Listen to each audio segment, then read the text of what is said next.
Okay, utafungua picha yako kama hivi.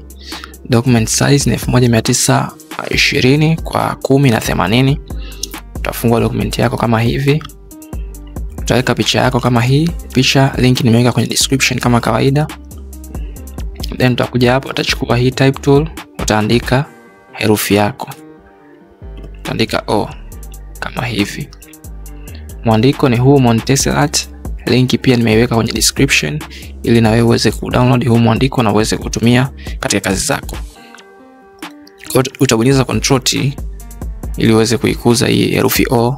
Utabonyeza Ctrl T.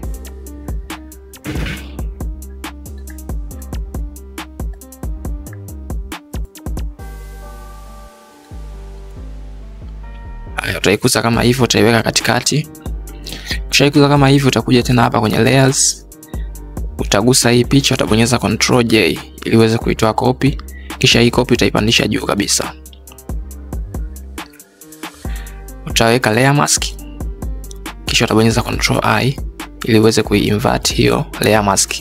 Yani uweze kuigeuza hiyo layer mask.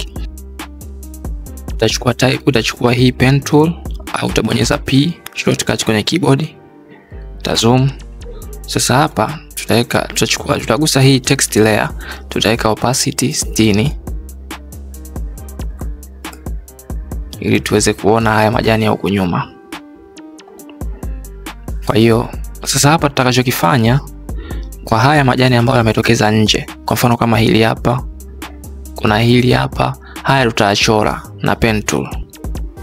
Kwa hiyo tutachora na pen tool. Tutaanza na hili hapa. Tutaliselect taratibu kuanzia mwanzoni mpaka mwisho. Taratibu. Kama hivi.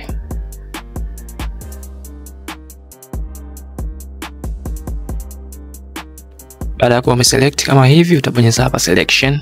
Utabonyeza okay. Utakuja huku kwenye hii layer mask, utabonyeza delete. Kwa utapata kitu kama hiki. Utakuja kwenye select, utabonyeza deselect. Utachagua jani lingine ambalo limetokeza kama hivyo ili hapa. Pia nalo utalichorea kama tulivyofanya pale juu. Kwa hiyo utaendelea na process ile ile.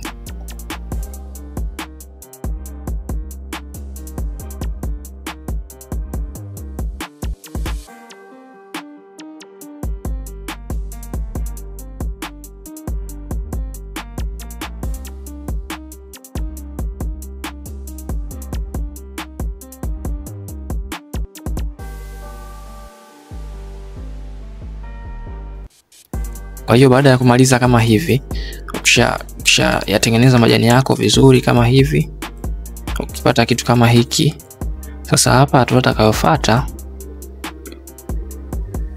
itakayofuata hapa ni kutengeneza ile cycle yetu sasa. Kwa tutakachokifanya hapa, tutakuja kwenye hii text layer, tutashika hii thumbnail huku tukiwa tumeshika control. Kwa utashika control, utaona hii selection imebadilika hapa kwenye thumbnail. Kwa ukiona imebadilika kama hivi, utabonyeza mara moja kwenye hiyo thumbnail kama hivi. Kwa ukibonyeza utaona huku chini, huku pembeni kwenye picha imetokea selection kama hivi.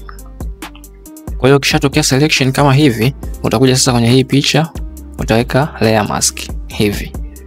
Ukishaweka layer mask, utakuja tena kwenye hii text layer, utaweka 0. Opacity tutaweka 0. Kwa hiyo ukiweka 0 opacity, utapata kitu kama hiki.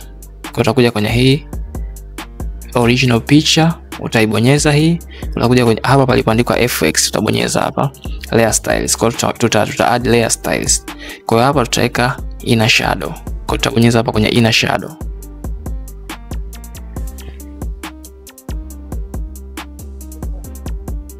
Kwa hiyo hapa kwenye inner shadow tukishafungua tutapata kitu kama hiki. Kwa hiyo tutaweka settings zetu. Kwa hiyo tutahakikisha hapa kwenye inner shadow opacity inakuwa 100 kama hivi, 100. Angle tunaweka 170. Alafu distance